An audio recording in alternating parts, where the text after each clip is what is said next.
ಎಲ್ಲರಿಗೂ ನಮಸ್ಕಾರ. ಕರ್ನಾಟಕ ರಾಜ್ಯದ ಎಲ್ಲ ನನ್ನ ಆತ್ಮೀಯ ಸ್ಪರ್ಧಾರ್ಥಿಗಳಿಗೆ ನಾನು ಬಡೇಮಿಯಾ ಎಂ.ಎ. ಬಡೇಮಿಯಾ ಸ್ಪರ್ಧಾ ಭೂಗೋಳಶಾಸ್ತ್ರದ ಲೇಖಕ ಮತ್ತು ಭೂಗೋಳಶಾಸ್ತ್ರದ ಉಪನ್ಯಾಸಕ. ಕಳೆದ 25 ವರ್ಷಗಳಿಂದ ನಿರಂತರವಾಗಿ ಸ್ಪರ್ಧಾತ್ಮಕ ಪರೀಕ್ಷೆಗಳಿಗೆ ಭೂಗೋಳಶಾಸ್ತ್ರ ವಿಷಯವನ್ನು ನಾನು ತರಬೇತಿ ಕೊಡ್ತಾ ಇದ್ದೇನೆ. ನಾನು ತರಬೇತಿ ಕೊಟ್ಟಂತಹ ಲಕ್ಷಾನುಗಟ್ಟಲೆ ವಿದ್ಯಾರ್ಥಿಗಳಲ್ಲಿ ಸಾವಿರಾರು ವಿದ್ಯಾರ್ಥಿಗಳು ಇವತ್ತು ಗೌರ್ಮೆಂಟ್ ಜಾಬ್ ಪಡೆದಿದ್ದಾರೆ. KS officer, PSI, FDA, SDA, primary school teacher, high school teacher, police constable. ಕಳೆದ 4-5 ವರ್ಷಗಳಿಂದ ಯಾವುದೇ ನೋಟಿಫಿಕೇಷನ್ ಆಗಿಲ್ಲ. ಬಟ್ ಇವಾಗ ನೋಟಿಫಿಕೇಷನ್ಗಳ ಸುರಿಮಳೆ ಆಗ್ತಾ ಇದೆ. ಸುಮಾರು ವರ್ಷಗಳಿಂದ ನಿರಂತರವಾಗಿ ಪ್ರಿಪರೇಷನ್ ಮಾಡುವಂತಹ ಸ್ಪರ್ಧಾರ್ಥಿಗಳಿಗೆ ಇದೊಂದು ಸುವರ್ಣ ಅವಕಾಶ. ಜಸ್ಟ್ ಡಿಗ್ರಿ ಮಾಡಿದಂಥ ವಿದ್ಯಾರ್ಥಿಗಳಿಗೂ ಇದೊಂದು ಸುವರ್ಣ ಅವಕಾಶ. 70,000ಕ್ಕಿಂತಲೂ ಹೆಚ್ಚು ಸರ್ಕಾರಿ ಹುದ್ದೆಗಳು ವೇಕೆನ್ಸಿ ಖಾಲಿ ಇದ್ದಾವೆ.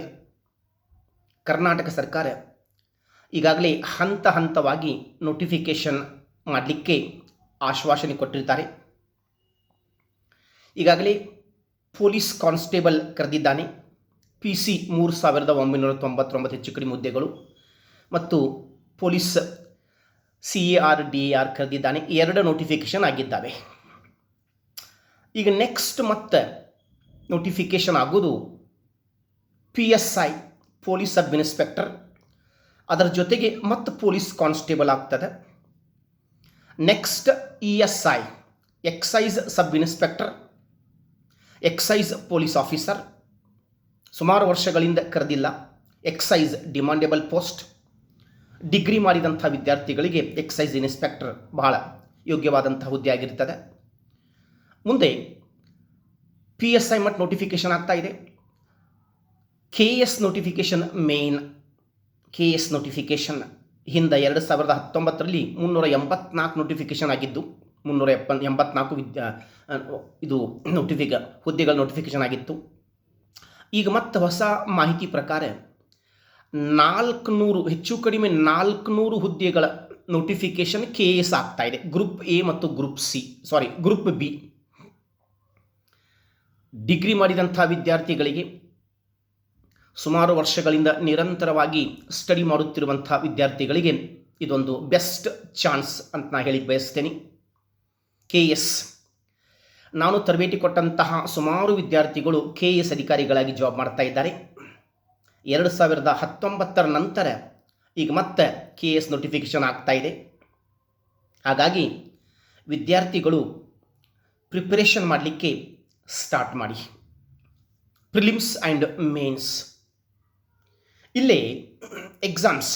ಈಗ ಮೊದಲ ಎಕ್ಸಾಮ್ ಯಾರು ನಡೆಸ್ತಾ ಇದ್ರಪ್ಪ ಅಂತಂದರೆ KPSC Karnataka public service commission exam ನಡೆಸ್ತಾ ಇತ್ತು.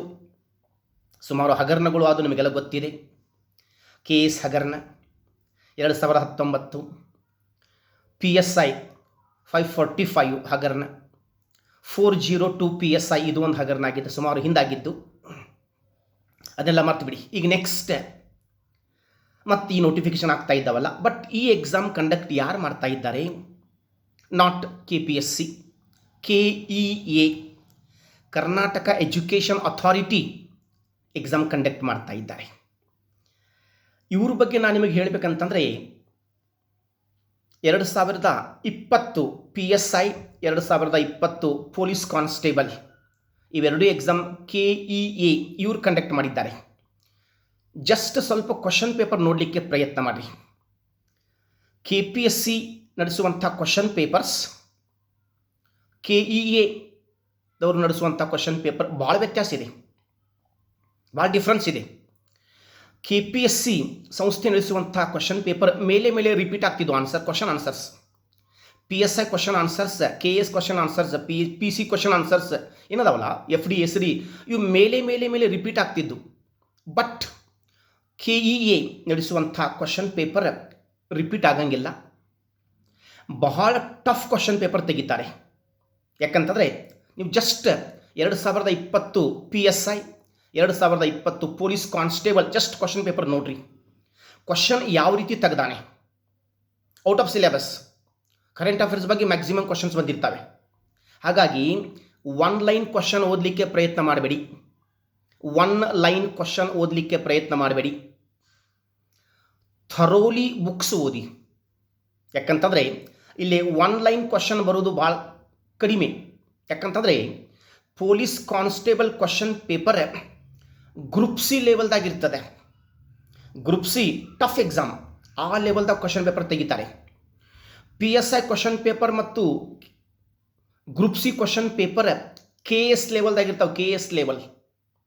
ಇನ್ನು KS ಕ್ವಶನ್ ಪೇಪರ್ IS ಲೆವೆಲ್ದಾಗಿರ್ತದೆ. ಇವ್ರದ್ದು ವಿಶೇಷತೆ ಏನಂತಂದರೆ KE ಅವ್ರದ್ದು ಕ್ವಶನ್ ರಿಪೀಟ್ ಆಗಂಗಿಲ್ಲ. ಕ್ವಶನ್ ರಿಪೀಟ್ ಬೇರೆ ಬೇರೆ ಎಕ್ಸಾಮ್ದಲ್ಲಿ ಆಗೋದಿಲ್ಲ, ಅಂಥ ಕ್ವಶನ್ ತೆಗಿತಾರೆ. ಎಲ್ಲ ಸ್ಪರ್ಧಾರ್ಥಿಗಳಿಗೆ ವಿಶೇಷವಾದಂಥ ಮಾಹಿತಿ ಕೊಡೋದೇನಂತಂದರೆ, ಒನ್ ಲೈನ್ ಕ್ವಶನ್ ದಯಮಾಡಿ ಓದಬೇಡಿ, ಚಾಪ್ಟರ್ ವೈಸ್ ಥರೋಲಿ ಟಾಪಿಕ್ ಓದ್ರಿ. ಯಾವುದೇ ಸಬ್ಜೆಕ್ಟ್ ಇರ್ಬೋದು, ಎಲ್ಲ ವಿಷಯಕ್ಕಷ್ಟೇ ಮಹತ್ವ ಕೊಡಿ, ಒಂದಕ್ಕೆ ಮಹತ್ವ ಕೊಡಬೇಡಿ, ಎರಡಕ್ಕೆ ಮಹತ್ವ ಕೊಡಬೇಡಿ. ಕ್ವಶನ್ಸ್ ಕಡಿಮೆ ಬರ್ತಾವೆ ಈ ಸಬ್ಜೆಕ್ಟ್ನಲ್ಲಿ, ಓಕೆ ಅಂತ ಅದಕ್ಕೆ ನೆಗ್ಲೆಕ್ಟ್ ಮಾಡಬೇಡಿ. ಬಟ್ ಎಲ್ಲ ಬುಕ್ಕಿಗೆ, ಎಲ್ಲ ಸಬ್ಜೆಕ್ಟಿಗೆ ಈಕ್ವಲಿ ಪ್ರಿಫರೆನ್ಸ್ ಕೊಡಿ. ಯಾಕಂತಂದರೆ KE ಕ್ವಶನ್ ಭಾಳ ಟಫ್ ಆಗಿರ್ತದೆ. ನಾನು ಭೂಗೋಳಶಾಸ್ತ್ರ ಪಾಠ ಮಾಡ್ತೇನೆ, ಅದೇ ಇಲ್ಲೇ ಜಾಗ್ರಫಿ ಒಳಗೆ ಭಾಳ ಅದಾವ ಕ್ವಶನ್ಸ್, ಸುಮಾರು 80 ಟಾಪಿಕ್ ಅದಾವ್ರಿ. ಹೇಳ್ತೇನೆ ಮುಂದೆ ಏನೇನು ಯಾವ ರೀತಿ ಕ್ವಶನ್ಸ್ ಬಂದಿರ್ತಾವೆ, ಯಾವ್ಯಾವ ಟಾಪಿಕ್ ಅದಾವ, ಮೇಜರ್ ಟಾಪಿಕ್ಸ್ ಯಾವ ಅದಾವ ಅನ್ನೋದು ಹೇಳ್ತೇನೆ. ಬಟ್ ಇಲ್ಲೇ ಟೈಮ್ ಮ್ಯಾನೇಜ್ಮೆಂಟ್, ಬುಕ್ಸ್ ಓದುವಂಥ ಟೈಮ್ ಮ್ಯಾನೇಜ್ಮೆಂಟ್ ನೋಡ್ರಿ. ನೋಟ್ಸ್, ಕೋಚಿಂಗ್ ಸೆಂಟರ್ ನೋಟ್ಸ್, ಆ ನೋಟ್ಸ್ ಈ ನೋಟ್ಸ್ ಬಗ್ಗೆ ತಲೆ ಕೆಡಿಸ್ಕೋಬೇಡಿ ದಯಮಾಡಿ. ಬೆಸ್ಟ್ ಆಥರ್ಸ್ ಬುಕ್ ಅದಾವ ಕರ್ನಾಟಕದಾಗ, ಕರ್ನಾಟಕದೊಳಗೆ ಬೆಸ್ಟ್ ಆಥರ್ಸ್ ಬರೆದಂಥ ಬುಕ್ಸ್ ಅದಾವ. ಆ ಬುಕ್ಸ್ ರೆಫರ್ ಮಾಡಿರಿ, ಪೇಜ್ ಟು ಪೇಜ್ ಓದ್ರಿ. ಸಿಂಗಲ್ ಲೈನ್ ಆನ್ಸರ್ ಓದ್ಲಿಕ್ಕೆ ಹೋಗಬೇಡಿ, ಕ್ವಶನ್ ರಿಪೀಟ್ ಆಗೋದಿಲ್ಲ. ಈಗ ಯೂಟ್ಯೂಬ್ದಲ್ಲಿ ಕ್ಲಾಸ್ ಮಾಡ್ತಾ ಇದ್ದಾರೆ ಮ್ಯಾಕ್ಸಿಮಮ್, ಓಕೆ. ಬಟ್ ನಾನು ಸುಮಾರು ತಿಂಗಳುಗಳಿಂದ ನಾನು ಯೂಟ್ಯೂಬ್ದಲ್ಲಿ ಕ್ಲಾಸ್ ಮಾಡಿಲ್ಲ. ಯಾಕೆ ಸುಮಾರು ಜನ ಮಾಡ್ತಾ ಇದ್ದಾರೆ, ಚೆನ್ನಾಗಿ ಮಾಡ್ತಾ ಇದ್ದಾರೆ. ಬಟ್ ಅವನ್ನ ನೋಡ್ಕೊಡ್ರಿ. ಕೆಲವೊಂದು ಚಾನಲ್ಸ್ ಸೂಪರ್ ಚಾನಲ್ಸ್ ಅದಾವೆ, ಅವನು ಕರೆಕ್ಟಾಗಿ ಯುಟಿಲೈಸ್ ಮಾಡಿಕೊಡ್ರಿ. ಟೈಮ್ ಮ್ಯಾನೇಜ್ಮೆಂಟ್ ಒಂದು ಈಸಿ ಮೆಥಡ್ ಹೇಳ್ತೇನೆ. ಒಂದು ದಿನಕ್ಕೆ 24 ತಾಸು, 8 + 8 + 8 + 8 24 ತಾಸು, 8 3 24. 8 ತಾಸು ಮಲಗ್ರಿ, 8 ತಾಸು ಓದ್ರಿ, 8 ತಾಸು ಕೋಚಿಂಗ್. ಹೌದಾ? 8 ತಾಸು ಮಲಗ್ರಿ, 8 ತಾಸು ಓದ್ರಿ, 8 ತಾಸು ಕೋಚಿಂಗ್. ಇಲ್ಲ ಕೋಚಿಂಗ್ ಮುಗಿದೈತಪ್ಪ ಅಂತವ್ರೆ ನಿಮ್ಮ ಕಡೆ 16 ತಾಸು ಇದೆ. 16 ತಾಸು, 10 ರಿಂದ 12 ತಾಸು ಕಂಪಲ್ಸರಿ ಓದಲೇಬೇಕು. KS ಮಾಡುವಂಥ ಆಕಾಂಕ್ಷಿಗಳು 12 ತಾಸು ಡೈಲಿ ಓದಬೇಕು, 365 ದಿವಸ ಓದಬೇಕು. Then you can succeed in your exams. Exam ಅಂತಂದರೆ ಭಾಳ ಟಫ್ ಇರ್ತದೆ. ಕನಿಷ್ಠ 10 ಲಕ್ಷ ವಿದ್ಯಾರ್ಥಿಗಳು ಕಾಂಪೀಟ್ ಮಾಡ್ತಾರೆ. ಕಳೆದ 5 ವರ್ಷಗಳಿಂದ ನಮ್ಮ ಸ್ಪರ್ಧಾರ್ಥಿಗಳು ಕಾಯ್ತಾ ಇದ್ದಾರೆ. 5 ಲಕ್ಷ 10 ಲಕ್ಷ ಜನ, ಯಾವುದೇ ನೋಟಿಫಿಕೇಷನ್ ಆಗಲಿ ಎಲ್ಲರೂ ಅಪ್ಲಿಕೇಶನ್ ಹಾಕವ್ರೆ. ಎಲ್ಲ ಕಡೆ ಕಾಂಪಿಟೇಷನ್ ಇದೆ. ಹಾಗಾಗಿ ಇದನ್ನು ಕರೆಕ್ಟಾಗಿ ಟೈಮ್ ಮ್ಯಾನೇಜ್ ಮಾಡಿರಿ, ಕರೆಕ್ಟಾಗಿ ಓದಲಿಕ್ಕೆ ಪ್ರಯತ್ನ ಮಾಡಿ. ಇನ್ನು ಕ್ವಶನ್ ಬ್ಯಾಂಕ್, ಮ್ಯಾಕ್ಸಿಮಮ್ ಜನ ಕ್ವಶನ್ ಬ್ಯಾಂಕ್ ವಿವರಣೆ ಸಹಿತ ಪ್ರಶ್ನೆ ಪತ್ರಿಕೆ ಯೂಸ್ ಇಲ್ಲ, ಯೂಸ್ಲೆಸ್. ಯಾಕಂತಂದರೆ ಒಂದು question 4 answer, right answer explain ಮಾಡ್ತಾರೆ. ಆ ಎಕ್ಸ್ಪ್ಲೇನೇಷನ್ ಅವಶ್ಯಕತೆ ಇಲ್ಲ. ಯಾಕೆ ಆ ಕ್ವಶನ್ ನೆಕ್ಸ್ಟ್ ಬರೋಂಗಿಲ್ಲ. ಕ್ವಶನ್ ಆನ್ಸರ್ ಒಂದು ಆನ್ಸರ್ ಎಕ್ಸ್ಪ್ಲೇನ್ ಮಾಡಿಬಿಡ್ತಾರೆ. ಓಕೆ, ಉತ್ತರ ವಿವರಣೆ ಸಹಿತ ಪ್ರಶ್ನೆ ಉತ್ತರ ಮಾಲಿಕೆ ಅಂತಿದೆ, ಸುಮಾರು ಅದಾವ. ಕ್ವಶನ್ ಪೇಪರ್, ಕ್ವಶನ್ ಪ್ಯಾಟರ್ನ್ ನೋಡ್ಕೊಡ್ರಿ. PSI ಕ್ವಶನ್ ಯಾವ ರೀತಿ ತೆಗ್ದಾನೆ, ಯಾವ ಟಾಪಿಕ್ದಾಗ ತೆಗ್ದಾನೆ. ESI ಕ್ವಶನ್ ಎಲ್ಲಿಂದ ಬಂದಾವೆ, ಯಾವ ಟಾಪಿಕ್ದಾಗ ಬಂದಾವೆ, ಯಾವ ಸಬ್ಜೆಕ್ಟ್ನಾಗ ಹೆಚ್ಚು ಬಂದಾವೆ, KS ಕ್ವಶನ್ ಪೇಪರ್ ಯಾವ ರೀತಿ ಬಂದಾವೆ, 2012, 2015, 2017, 2019 ಇವು KS ಆದಂಥ ಎಕ್ಸಾಮ್ ಹೊಸ ಪ್ಯಾಟರ್ನ್ ಪ್ರಕಾರ ಇವನ್ ನೋಡ್ಕೊಡ್ರಿ. ಬಟ್ ಅಲ್ಲೇ ನೀವು ಕ್ವಶನ್ ಪೇಪರ್ದಾಗ ವಿವರಣೆ ಓದ್ಕೊಂತ ಹೋಗ್ಬೇಡ್ರಿ, useless as per my knowledge. ಯಾಕೆ ರಿಪೀಟ್ ಆಗಂಗಿಲ್ಲ, ಆ ಕ್ವಶನ್ ಬರೋಂಗಿಲ್ಲ. ಕ್ವಶನ್ ಪೇಪರ್ ಯಾಕೆ ಓದಬೇಕಪ್ಪ ನಾವು? ಕ್ವಶನ್ ಯಾವ ರೀತಿ ಬರ್ತಾವೆ ಜಸ್ಟ್ ಪ್ಯಾಟರ್ನ್ ತಿಳ್ಕೊಲಿಕ್ಕೆ, ಕ್ವಶನ್ ಎಲ್ಲೆಲ್ಲಿ ಕೇಳಿದ್ದಾನೆ, ಯಾವ್ಯಾವ ಕೇಳಿದ್ದಾನೆ, ಹೆಂಗೆ ಕೇಳಿದ್ದಾನೆ, ಯಾವ ಟಾಪಿಕ್ದಾಗ ಮೇಲೆ ರಿಪೀಟ್ ಆಗಿದ್ದಾವೆ, ಇದನ್ನು ತಿಳ್ಕೊಳಕ್ಕೆ ಮಾತ್ರ ಕ್ವಶನ್ ಪೇಪರ್ ಓದ್ರಿ. ನೀವು ಕ್ವಶನ್ ಬ್ಯಾಂಕ್ನ ಒಳಗೆ ಮ್ಯಾಕ್ಸಿಮಮ್ ಟೈಮ್ ವೇಸ್ಟ್ ಮಾಡಬೇಡಿ, useless as per my knowledge. ಹೌದಾ? ಟೈಮ್ ಮ್ಯಾನೇಜ್ಮೆಂಟ್ N2+N2+N2 ಇದನ್ನು ಕರೆಕ್ಟಾಗಿ ಯುಟಿಲೈಸ್ ಮಾಡಿಕೊಡ್ರಿ. ಇನ್ನು ಬುಕ್ಸ್ ಬಗ್ಗೆ ಹೇಳಬೇಕಂತಂದರೆ ಸ್ಟ್ಯಾಂಡರ್ಡ್ ಬುಕ್ಸ್ ಅದ ಕರ್ನಾಟಕದಲ್ಲಿ. KS ಅಧಿಕಾರಿಗಳು ಓದಿದಂಥ ಬುಕ್ಸಿನ ಬಗ್ಗೆ ಒಂದು ಹೇಳ್ತೀನಿ ನಾನು ನಿಮಗೆ. ರ್ಯಾಂಕ್ ಹೋಲ್ಡರ್ಸ್ ಈಗಾಗಲೇ KS ರ್ಯಾಂಕ್ ಬಂದಾರೆ, PSR ರ್ಯಾಂಕ್ ಬಂದಾರೆ. Okay, high school HSTR, GPSTR, FD ಎಲ್ಲೆಲ್ಲಿ ರ್ಯಾಂಕ್ ಬಂದ, ಆ ರ್ಯಾಂಕ್ ಬಂದಂಥ ವಿದ್ಯಾರ್ಥಿಗಳು ಅಥವಾ ರ್ಯಾಂಕ್ ಬಂದಂಥ ಸ್ಪರ್ಧಾರ್ಥಿಗಳು ಯಾವ ಬುಕ್ಸ್ ಓದಿ ರ್ಯಾಂಕ್ ಬಂದಾರೆ ಆ ಬುಕ್ಸ್ ಓದ್ರಿ. ಇವತ್ತು ಬುಕ್ಸ್ ಎಲ್ಲರೂ ಬರ್ದಾರೆ, ಮ್ಯಾಕ್ಸಿಮಮ್ ಯಾರು ಎಲಿಜಿಬಲ್ ಇಲ್ಲ ಅವರು ಬುಕ್ಸ್ ಬರ್ದಾರೆ. ಹಾಗಾಗಿ book big ocean of knowledge, BOOK, big ocean of knowledge books ಭಾಳ ಅದಾವೆ. ಬಟ್ ನಾನು ನಿಮಗೆ ಸ್ಟ್ಯಾಂಡರ್ಡ್ ಬುಕ್ಸ್ ಹೇಳಿಕ್ಕೆ ಬಯಸ್ತೀನಿ. Standard science and technology doctor Venkataramana Swamy, economics Garni Krishnamurthy professor, IC ಭಾರತದ ಸಂವಿಧಾನ doctor PS Gangadhar professor, mental ability doctor Gururaj Bulbule, Nagaraj H. Standard books ಇವೆಲ್ಲ standard books. ಅದೇ ರೀತಿ ಈ ಇತಿಹಾಸ ಹಿಸ್ಟ್ರಿ KS ಮಾಡುವಂಥ ವಿದ್ಯಾರ್ಥಿಗಳು ಸದಾಶಿವ್ ಮಂಜುನಾಥ್ ಸರ್ದು, ಇನ್ನು ಉಳಿಕಿದ ಎಲ್ಲ ಎಕ್ಸಾಮಿಗೆ R ಮಂಜುನಾಥ್ ಬರೆದಂಥ ಬುಕ್ ಸ್ಟ್ಯಾಂಡರ್ಡ್ ಇದೆ. ಇನ್ನು EVS environmental studies Vinod Kumar Chavan, ಅದು ಹಿಂಗೆ ಮ್ಯಾಕ್ಸಿಮಮ್ ಬುಕ್ಸ್ ಅದಾವೆ. ಜಾಗ್ರಫಿ ಸ್ಟ್ಯಾಂಡರ್ಡ್ ಬುಕ್ಸ್ ಕರ್ನಾಟಕದಾಗ ರಂಗನಾಥ್ ಅವ್ರದ್ದು KS ಮೇನ್ಸ್ ಎಕ್ಸಾಮಿಗೆ ಭಾಳ ಯೂಸ್ಫುಲ್ ಆಗ್ತದೆ. ಇನ್ನು ಜಾಗ್ರಫಿ ಬಗ್ಗೆ ಹೇಳಬೇಕಪ್ಪ ಅಂತಾರೆ ಸ್ಪರ್ಧಾ ಭೂಗೋಳಶಾಸ್ತ್ರ. ನಾನು ಬಡೇಮಿಯಾ MA ಬಡೇಮಿಯಾ ಬರೆದಂಥ ಸ್ಪರ್ಧಾ ಭೂಗೋಳಶಾಸ್ತ್ರ ಕರ್ನಾಟಕ ರಾಜ್ಯ ಕಂಡಂಥ ಮೊಟ್ಟ ಮೊದಲನೇ ಪುಸ್ತಕ. ಕರ್ನಾಟಕ ರಾಜ್ಯ ಕಂಡಂತಹ ಭೂಗೋಳಶಾಸ್ತ್ರದ ಮೊಟ್ಟ ಮೊದಲ ಪುಸ್ತಕ. ಸ್ಪರ್ಧಾತ್ಮಕ ಪರೀಕ್ಷೆಗಳಿಗೆ 2007 ಬಂದಿರ್ತದೆ ಬುಕ್. ಇದು 2007 ಬುಕ್ ಬಂದಿದೆ, ಡಬಲ್ ಕಲರ್ ನೋಡಿ ಇದು. ಹೌದಾ? 2007 ಫಸ್ಟ್ ಪ್ರಿಂಟ್. ಇವತ್ತು 16ನೇ ಪರಿಷ್ಕೃತ ಮುದ್ರಣ. 1,00,000ಕ್ಕಿಂತಲೂ ಹೆಚ್ಚು ಪುಸ್ತಕಗಳು ಮಾರಾಟವಾಗಿದ್ದಾವೆ. 1,00,000ಕ್ಕಿಂತಲೂ ಹೆಚ್ಚು ಪುಸ್ತಕಗಳು ಮಾರಾಟವಾಗಿದ್ದಾವೆ. PSI 25 ಕ್ವಶನ್ ಕೇಳಿದ್ದಾನೆ, 23 ಆನ್ಸರ್ ಬರಲೇಬೇಕು ಅಂದರೆ ಬುಕ್ ಅದು. KS 20 ಕ್ವಶನ್ ಕೇಳಿದ್ದಾನೆ, 18 ಆನ್ಸರ್ ಬರಲೇಬೇಕು.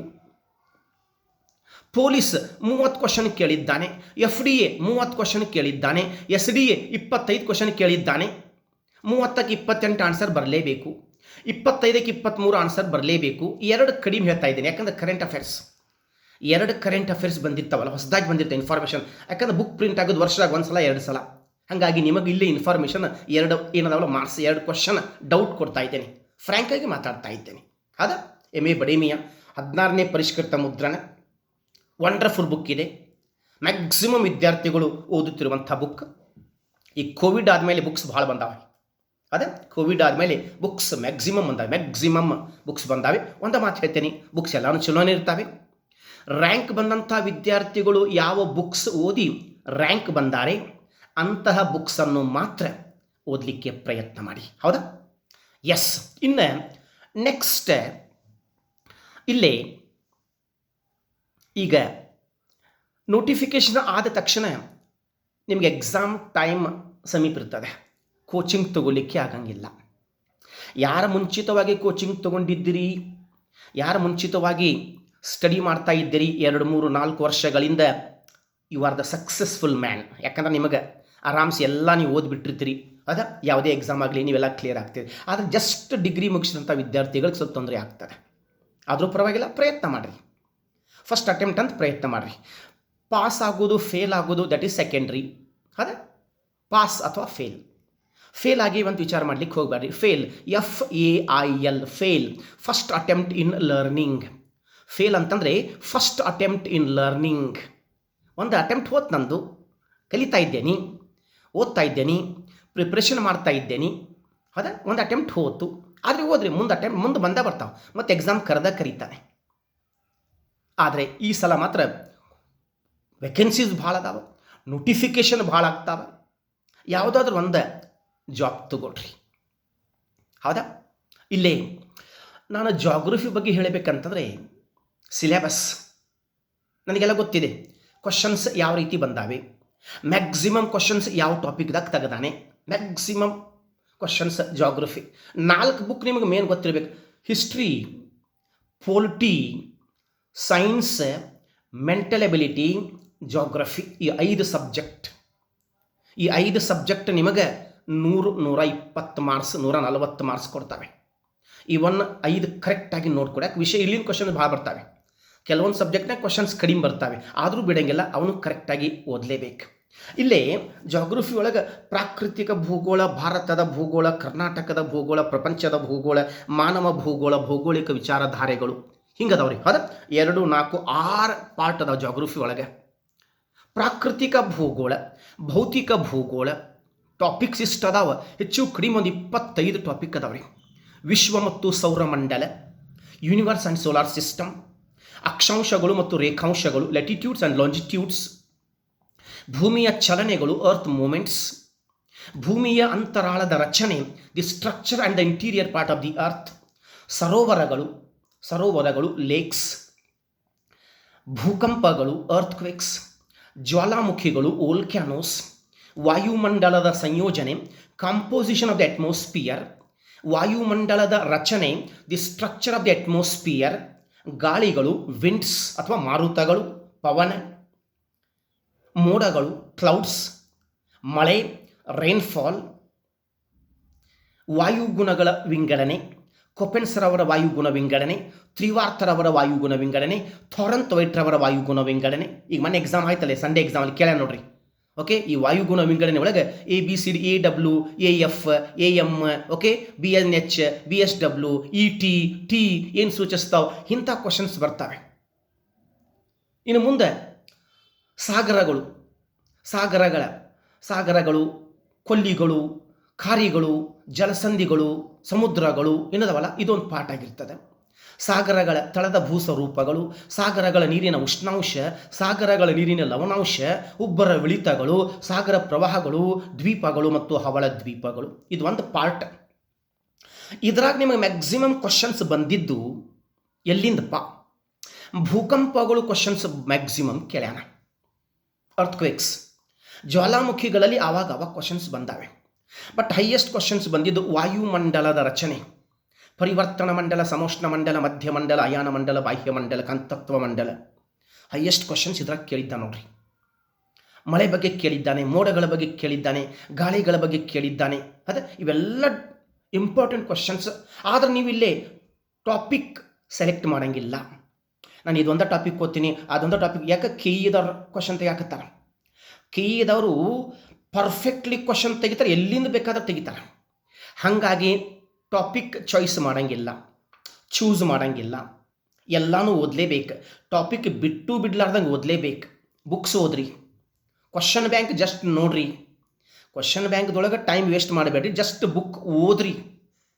ಭಾರತದ ಭೂಗೋಳ, ಭಾರತದ ಭೌಗೋಳಿಕ ಲಕ್ಷಣಗಳು, ಕೆಲವೊಂದು ಎಕ್ಸಾಂಪಲ್ 4 ಕ್ವಶನ್ ಕೇಳ್ಯಾನ. Physiographic divisions of India 4 question ಕೇಳ್ಯಾನ.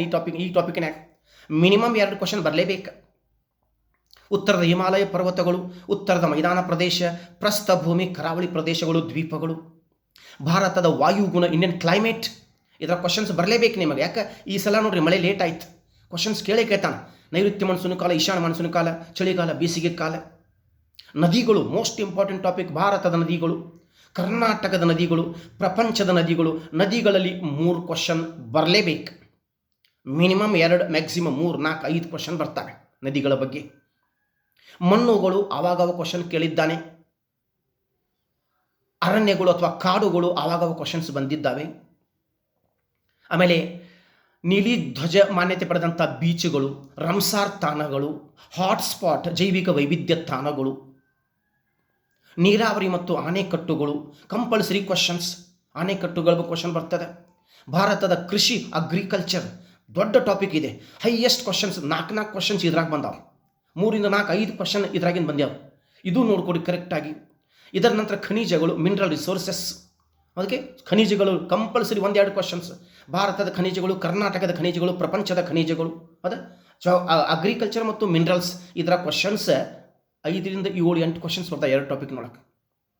ಪ್ರಾಣಿ ಸಾಕಾಣಿಕೆ, ವಿವಿಧ ಕ್ರಾಂತಿಗಳು, ಆಮೇಲೆ ಈ ಪರಮಾಣು ವಿದ್ಯುತ್ ಕೇಂದ್ರಗಳು, ನಂತರ ಭಾರತದ ಸಾರಿಗೆ, ರಸ್ತೆ ಸಾರಿಗೆ, ರೈಲು ಸಾರಿಗೆ, ಜಲ ಸಾರಿಗೆ, ವಾಯು ಸಾರಿಗೆ ಕಂಪಲ್ಸರಿ ಬರಲೇಬೇಕು ಕ್ವಶನ್ಸ್. ಕೈಗಾರಿಕೆಗಳು ಮೇಜರ್ ಟಾಪಿಕ್ ಅಲ್ಲ, ಬಟ್ ನೋಡ್ಕೊಳ್ಳೇಬೇಕು. ಭಾರತದ ಜನಸಂಖ್ಯೆ ಮೇಜರ್ ಟಾಪಿಕ್. ಭಾರತದ, ಕರ್ನಾಟಕದ, ಪ್ರಪಂಚದ 3 ಕ್ವಶನ್ 2 ಕ್ವಶನ್ ಬರಲೇಬೇಕು. ಸೇಮ್ ಕ್ವಶನ್ ಕರ್ನಾಟಕದಾಗ, ಸೇಮ್ ಟಾಪಿಕ್ ಕರ್ನಾಟಕದಾಗ. ಹೌದಾ? ವಾಯುಗುಣ, ನದಿಗಳು, ಭೌಗೋಳಿಕ ಭೂಸ್ವರೂಪಗಳು ಏನದಾವಲ್ಲ, ಅರಣ್ಯಗಳು, ಮಣ್ಣುಗಳು, ಕೃಷಿ, ಖನಿಜಗಳು, ಸಾರಿಗೆ, ಕೈಗಾರಿಕೆಗಳು ಏನದಾವಲ್ಲ ಕಂಪಲ್ಸರಿ ಬರಲೇಬೇಕು. ವನ್ಯಜೀವಿ ಧಾಮಗಳು, ಪಕ್ಷಿಧಾಮಗಳು, ಅಭಯಾರಣ್ಯಗಳು, ಅದ ಪ್ರಪಂಚದ್ದಿರ್ಬೋದು, ಇಂಡಿಯಾದಿರ್ಬೋದು, ಕರ್ನಾಟಕದಿರ್ಬೋದು ಕ್ವಶನ್ಸ್ ಬಂದೇ ಬರ್ತಾವೆ. ಹಾಗಾಗಿ ಕರೆಕ್ಟಾಗಿ ನೋಡ್ಕೊಡ್ರಿ. ಇನ್ನು ಪ್ರಪಂಚದ ಭೂಗೋಳ ಸೇಮ್. ಪ್ರಪಂಚದ ಕೃಷಿ ಬಗ್ಗೆ ಕೇಳ್ಯಾನ, ಪ್ರಪಂಚದ ಖನಿಜಗಳ ಬಗ್ಗೆ ಕೇಳ್ಯಾನ, ಪ್ರಪಂಚದ ಸಾರಿಗೆ ಜಲ ಸಾರಿಗೆ ಕೇಳ್ಯಾನ, ಪ್ರಪಂಚದ ಬಂದರುಗಳು ಕೇಳಿದ್ದಾನೆ, ಪ್ರಪಂಚದ ವಿಮಾನ ನಿಲ್ದಾಣಗಳು ಕೇಳಿದ್ದಾನೆ, ಓಕೆ, ಖಂಡಗಳು ಕೇಳಿದ್ದಾನೆ, ಖಂಡಗಳು, ಓಕೆ, ಸಾಗರಗಳು ಏನದಾವಲ್ಲ ಇಲ್ಲೇ ನಿಮ್ಮ ಕ್ವಶನ್ಸ್ ಬರ್ತಾವೆ. ವಿಶೇಷವಾಗಿ ಖಂಡಗಳಲ್ಲಿ ಭೂಗಡಿ ಹೊಂದಿದಂಥ ದೇಶಗಳು, ಜಲಗಡಿ ಹೊಂದಿದಂಥ ದೇಶಗಳು, ಮತ್ತು ಯಾವ್ಯಾವ ಖಂಡದಾಗ ಎಷ್ಟೆಷ್ಟು ದೇಶಗಳು ಅದಾವ, ಹಿಂಗೆ ನಿಮ್ಮ ಕ್ವಶನ್ಸ್ ಬರ್ತಾವೆ. ಇವನ್ನು ನೋಡ್ಕೊಡ್ರಿ. ಪ್ರಪಂಚದ ಬುಡಕಟ್ಟು ಜನಾಂಗಗಳು, ಭಾರತದ ಬುಡಕಟ್ಟು ಜನಾಂಗಗಳು, ಪ್ರಪಂಚದ ಜನಾಂಗಗಳು, ಕಕಸೈಡ್, ಮಂಗೋಲಾಯ್ಡ್, ನಿಗ್ರಾಯ್ಡ್, ಆಸ್ಟ್ರಲಾಯ್ಡ್, ಹೌದಾ? ಮಾನವ ಭೂಗೋಳ ಶಾಸ್ತ್ರದಾಗೂ ಈ ಬುಡಕಟ್ಟು ಜನಾಂಗಗಳು ಬರ್ತವೆ. ಆಮೇಲೆ ಪ್ರಾಕ್ಟಿಕಲ್ ಜಾಗ್ರಫಿ, ಪ್ರಾಕ್ಟಿಕಲ್ ಮೊನ್ನೆ ಒಂದು ಎಕ್ಸಾಮ್ದಾಗ ನಕ್ಷೆಗಳು ಕೇಳ್ಯಾನ. Large scale map, small scale map, atlas map, ದೊಡ್ಡ ನಕ್ಷೆಗಳು, ಓಕೆ, ಮಧ್ಯಮ ನಕ್ಷೆಗಳು, ಸಣ್ಣ ಪ್ರಮಾಣ ನಕ್ಷೆಗಳು, ಚಿಕ್ಕ ಪ್ರಮಾಣ ನಕ್ಷೆಗಳು. ಮೊನ್ನೆ ಸಂಡೇ ಎಕ್ಸಾಮ್ದಾಗ ಬಂದಿದ್ದೆ ನೋಡ್ರಿ. ಮ್ಯಾಪ್ದೊಳಗೆ isopleth map, choropleth map, dot map, wheel diagrams, pie diagrams, okay, ಇವೆಲ್ಲವಲ್ಲ ನಿಮಗೆ ಪ್ರಾಕ್ಟಿಕಲ್ ಜಾಗ್ರಫಿ ಒಳಗೆ ಒಂದು ಕ್ವಶನ್ PSIದಾಗ ಕೇಳಿದ್ದಾಗ ಪ್ಲಾನಿಮೀಟರ್ ಎದಕ್ಕೆ ಉಪಯೋಗ ಮಾಡ್ತಾರೆ? ಡಂಪಿ ಲೆವೆಲ್, ಪ್ರಿಸ್ಮ್ಯಾಟಿಕ್ ಕಂಪಾಸ್, ಅಪಿಸೋಮೀಟರ್, ಬಾರೋಮೀಟರ್, ಕ್ಲೈನೋಮೀಟರ್, ಅಲ್ಟಿಮೀಟರ್, ಅದ ಮ್ಯಾಕ್ಸಿಮಮ್ ವಿಷಯ ಇದೆ. ಆದರೆ ಒಂದು ಸಜೆಷನ್ ನಿಮಗೆಲ್ಲರಿಗೂ ಓದಬೇಕು. ರ್ಯಾಂಕಿಂಗ್ದೊಳಗೆ ಪಾಸ್ ಆಗಬೇಕಪ್ಪ ಅಂದ್ರೆ ಓದಲೇಬೇಕು. ಗೌರ್ಮೆಂಟ್ ಜಾಬ್ ಬೇಕಪ್ಪ ಅಂದರೆ ಓದಲೇಬೇಕು. ಯಾಕಂತಂದರೆ ಕ್ವಶನ್ಸ್ ಟಫ್ ಬರ್ತವೆ. ಹಾಗಾಗಿ ಬುಕ್ಸ್, ಬೆಸ್ಟ್ ಬುಕ್ಸ್ ಅದಾವೆ. ಈ ನೋಟ್ಸ್ ಅಲ್ಲಿ ನೋಟ್ಸ್ ಇದಾವೆ, ಇಲ್ಲಿ ನೋಟ್ಸ್ ಬಗ್ಗೆ ವಿಚಾರ ಮಾಡಬೇಡಿ. Best books. ಒಂದ ಮಾತು ಹೇಳ್ತಾ ಇದ್ದೀನಿ, ಕಿವಿ ಮಾತು. ಯಾಕೆ? 25 ವರ್ಷ 27 ವರ್ಷ ಎಕ್ಸ್ಪೀರಿಯನ್ಸ್ ಕೋಚಿಂಗ್ ಸೆಂಟರ್ದಾಗ ಅದ. ಸಾವಿರಾರು ವಿದ್ಯಾರ್ಥಿಗಳು ಗೌರ್ಮೆಂಟ್ ಜಾಬ್ ಪಡೆದಾರೆ. ನಾ ತರಬೇತಿ ಕೊಟ್ಟಂಥ ವಿದ್ಯಾರ್ಥಿಗಳು ಹಾರ್ಡ್ ವರ್ಕ್ ಮಾಡಿ ಸಕ್ಸಸ್ ಆಗಿದ್ದಾರೆ. ಅವ್ರ ಬಗ್ಗೆ ಏನು ನೇಮ್ ಹೇಳೋದು ಬೇಡ. ಅದ ಸುಮಾರು ಜನ ಗೌರ್ಮೆಂಟ್ ಎಂಪ್ಲಾಯ್ ಆಗಿದ್ದಾರೆ. ಬಟ್ ನಾನು ಈಗ ಸುಮಾರು ದಿನಗಳಿಂದ ಕೋಚಿಂಗ್ ಮಾಡ್ತಾ ಇಲ್ಲ, ಸ್ವಲ್ಪ ದೂರ ಆಗಿದ್ದೇನೆ. ಓಕೆ, ಆನ್ಲೈನ್ ಕ್ಲಾಸು ಮಾಡಿಲ್ಲ. ಬಟ್ ಈಗ ಶಾರ್ಟ್ಲಿ ನಾನು ಮಾಡ್ತಾ ಇದ್ದೇನೆ. KS ಬ್ಯಾಚ್ ವಿಷನ್ ಅಕಾಡೆಮಿ ಅಂತ ಸ್ಟಾರ್ಟ್ ಮಾಡಿದ್ದೇನೆ. ಕರ್ನಾಟಕದ ಹಿರಿಯ ಉಪನ್ಯಾಸಕರು ಮತ್ತು ಲೇಖಕರಿಂದ ಮಾತ್ರ ತರಬೇತಿ ಕೊಡುವಂಥ ಸಂಸ್ಥೆ vision IAS and KS academy Dharwad. ನಾನು ಕೊಡೋದು KS ಮತ್ತು PSI ಏಕದಮ್ ಹೈ ಲೆವೆಲ್ ಕೋಚಿಂಗ್ ನಮ್ಮದು. ಯಾಕಂದರೆ PC ಲೆವೆಲಿಗೆ ಕೊಡ್ಲಿಕ್ಕೆ ಆಗೋದಿಲ್ಲ, SDC ಲೆವೆಲಿಗೆ ಕೊಡ್ಲಿಕ್ಕೆ ಆಗೋದಿಲ್ಲ. KS level coaching, PSI level coaching, ESI level coaching, group C level coaching, FDA level coaching ನಮ್ಮದು. ಯಾಕಂತಾರೆ ಡಾಕ್ಟರ್ ವೆಂಕಟರಮಣ ಸ್ವಾಮಿ ಅವರು ಸೈನ್ಸ್ ಮಾಡ್ತಾರೆ, ಗಂಗಾಧರ ಸರ್ ಅವರು IC ಮಾಡ್ತಾರೆ, ನಾನು ಜಾಗ್ರಫಿ ಮಾಡ್ತೇನೆ. ಹಿಂಗೆ ಸುಮಾರು ಫ್ಯಾಕಲ್ಟಿ, ಕೃಷ್ಣಮೂರ್ತಿ ಬೆಂಗಳೂರು ಹಿಸ್ಟ್ರಿ ಮಾಡ್ತಾರೆ. Maximum faculty from Bengaluru. ಧಾರವಾಡದಲ್ಲಿ senior faculty retired professor class ಮಾಡ್ತಾರೆ, ವಂಡರ್ಫುಲ್ ಕ್ಲಾಸ್ ಮಾಡ್ತಾರೆ. 100% ರಿಸಲ್ಟ್ ಆಗಬೇಕನ್ನೋದು ನಮ್ಮ ಉದ್ದೇಶ. ಕೋಚಿಂಗ್ ಪಡೆದಂತಹ ಓದುತ್ತಿರುವಂಥ ಎಲ್ಲ ವಿದ್ಯಾರ್ಥಿಗಳು ಸಕ್ಸಸ್ಫುಲ್ ಆಗಬೇಕು. ರ್ಯಾಂಕಿಂಗ್ದಲ್ಲಿ ಪಾಸ್ ಆಗಬೇಕು, ಟಾಪ್ ಲಿಸ್ಟ್ನಾಗ ಸೆಲೆಕ್ಷನ್ ಆಗಬೇಕು, ಎಲ್ಲರಿಗೂ ಗೌರ್ಮೆಂಟ್ ಜಾಬ್ ಆಗಬೇಕು ಅನ್ನೋದು ನಮ್ಮದು ಆಸೆ ಆಗಿರ್ತದೆ. ಹಾಗಾಗಿ ಟೈಮ್ ವೇಸ್ಟ್ ಮಾಡಲಾರ್ದೆ ಸತತವಾಗಿ ಓದ್ರಿ ಓದ್ರಿ ಓದ್ರಿ. ನಿಮ್ಮ ಕೆಲಸ ಏನು? ಓದು ಕೆಲಸ. ಓದಿ ಗೌರ್ಮೆಂಟ್ ಜಾಬ್ ಪಡೆಯುವಂಥ ಕೆಲಸ ನಿಮ್ಮದಾಗಿರ್ತದೆ. ಹಾಗಾಗಿ ಕರ್ನಾಟಕ ರಾಜ್ಯದ ಎಲ್ಲ ನನ್ನ ಆತ್ಮೀಯ ಸ್ಪರ್ಧಾರ್ಥಿಗಳಿಗೆ ನಾನು ಆಲ್ ದ ಬೆಸ್ಟ್ ಹೇಳ್ತಾ ಈ ಸೆಷನ್ ಮುಗಿಸ್ತಾ ಇದ್ದೇನೆ. ಬೆಸ್ಟ್ ಬುಕ್ಸ್ ಓದ್ರಿ. Books big ocean of knowledge ಕೊಡ್ತಾವೆ ಬುಕ್ಸ್. ನೋಟ್ಸ್ ಬಗ್ಗೆ ವಿಚಾರ ಮಾಡಬೇಡಿ. ಕ್ವಶನ್ ಬ್ಯಾಂಕ್, ವಿವರಣೆ ಸಹಿತ ಕ್ವಶನ್ ಬ್ಯಾಂಕ್ ಅವಶ್ಯಕತೆ ಇಲ್ಲ. ಕ್ವಶನ್ ಆನ್ಸರ್ ಜಸ್ಟ್ ನೋಡ್ರಿ. ಬುಕ್ಸ್ ಮಾತ್ರ ಥರೋಲಿ ಓದ್ರಿ, ಬಿಟ್ಟು ಬಿಡ್ಲಾರ್ದಂಗೆ ಓದ್ರಿ. ಯಾಕೆ? KEA ಏನು ಬಿಡಂಗಿಲ್ಲ ಅವರು. Degree college professor, university professor question paper ready ಮಾಡ್ತಾರೆ. ಅದೇ ಮೊದಲಿಗೆ ಹೆಂಗಿತ್ತು, ಒಂದು 4-5 ಕ್ವಶನ್ ಪೇಪರ್ ಇಟ್ಕೊಂಡು ಅವನ್ನ ರಿಪೀಟ್ ಮಾಡ್ತಿದ್ರು. ಈಗಿಲ್ಲ, book wise topic wise questions ಬರ್ತಾವೆ. ಯಾವ ಬರ್ತಾವೆ ಗೊತ್ತಾಗೋದಿಲ್ಲ, ಎಕ್ಸಾಮ್ದಾಗ ಬಂದಾಗ ಗೊತ್ತಾಗೋದು. ಓಕೆ, ಹಾಗಾಗಿ be careful, work hard. Okay, success ಆಗ್ರಿ. All the very best. God bless you all. Thank you so much. Bye bye.